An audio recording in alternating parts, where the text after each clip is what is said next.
This week, I've been mostly talking crap.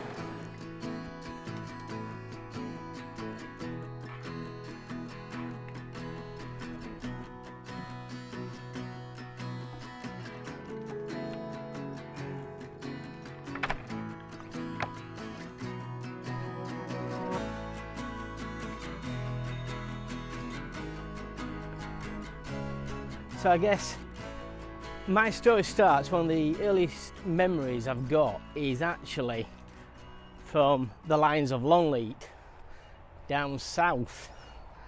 Was in an old Series 2A Landrover which my father kept and maintained for 28 years.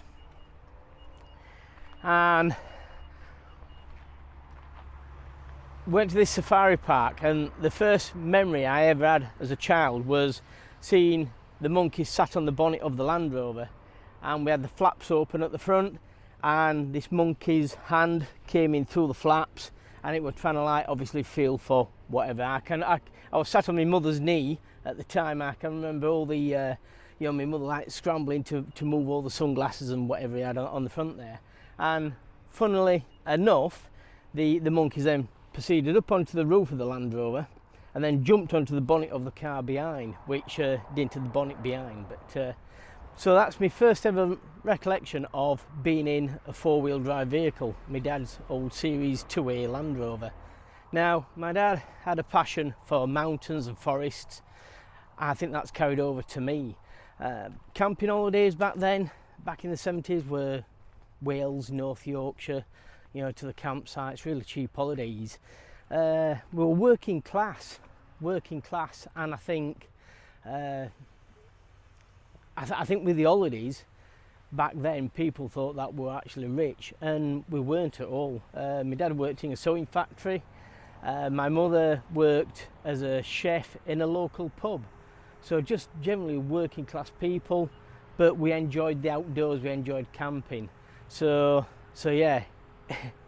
We had a lot of camping holidays. I can remember going back to maybe the 70s when Benidorm were just taking off, and people were starting to go on the first ever package holidays.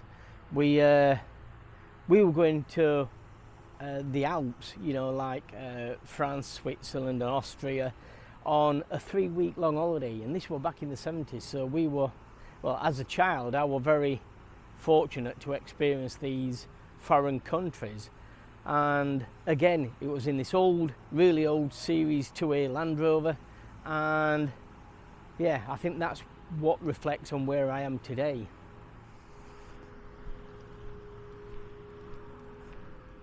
So I'm going to jump forward a few years now to around about 2006. Travelling to work one day, my company vehicle was a small caddy van. And I approached a corner, and around a corner came two cars at high speed. And these cars were both racing each other, and they were both very lucky to miss me. And I think this was one turning point. I sort of like went to work then thinking, you know, I need a tank. You know, there's too many people being silly on the roads. So this was the point where I thought I'm going to go out there and buy a Land Rover myself. It'd be great to, you know, take that camping, and maybe I can take my daughter at the time to Wales and revisit some of the places where I went as a child, so I could actually take her and she could experience the excitement of camping like I did when I was a child. So I bought an old 200 TDI Land Rover, and this was my work vehicle and yeah, an everyday vehicle. the friend who I was working with, again, he was interested in overlanding, camping and so on. And he always wanted one of these big trucks, expedition trucks. And I thought he was absolutely nuts, absolutely nuts.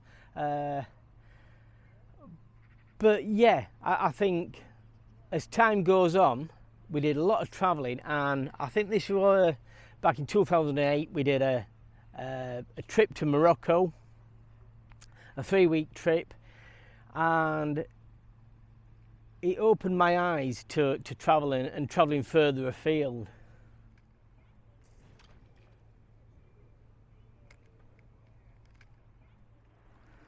So Morocco in 2008, 2009, 2010 did a series of trips. I actually got out to Africa volunteering for the Born Free Foundation back in 2009. A dream what I wanted to do were work around the old Landrovers, work around wildlife and volunteer for the Born Free Foundation, checking the perimeter fences and doing all the wildlife work and that. So again, life-changing experience, seeing the wildlife out there. And I think along with the other trips we did, I mean, we sort of like done Morocco several times, Bosnia, Serbia, Romania, Nordkap. So again, all the trips were quite nice trips, not necessarily long trips, but what I did discover were it's very cheap to travel. You know, even though the fuel costs are rising, you know, when you've got cheap accommodation or zero cost for your accommodation, it can work out very cheap.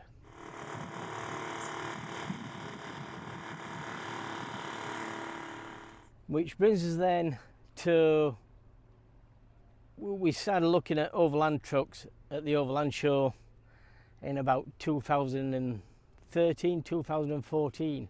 But I think the nail in the coffin for swapping over to a truck were a trip to Ireland in 2015. 3-week camping trip with the Landrover, and it rained for 3 weeks, and it took a 3-week holiday to a 3-week survival course. And I think at that point it was like, yeah, well, travelling's cheap, but you also then need a vehicle and the kit to live outdoors long periods of time, whether it's, you know, snow up in the mountains or whether it's just the rain. You just really need to be able to be comfortable. And we're getting older, not getting any younger, so, you know, coming from a 2-man tent, you know, rolling around on your hands and knees is fine when you're probably 16, 17 or in your 20s, but yeah, we're getting a little bit older, and I was wanting something a little bit more livable, shall we say.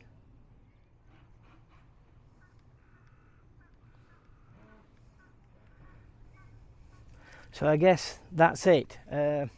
From being a child in tents, going to the mountains, forests, to owning a Landrover myself, to then realising, you know, travelling is very cheap, to realising then that you need a vehicle for the terrain and the weather conditions, and yes, we ended up at an overland vehicle.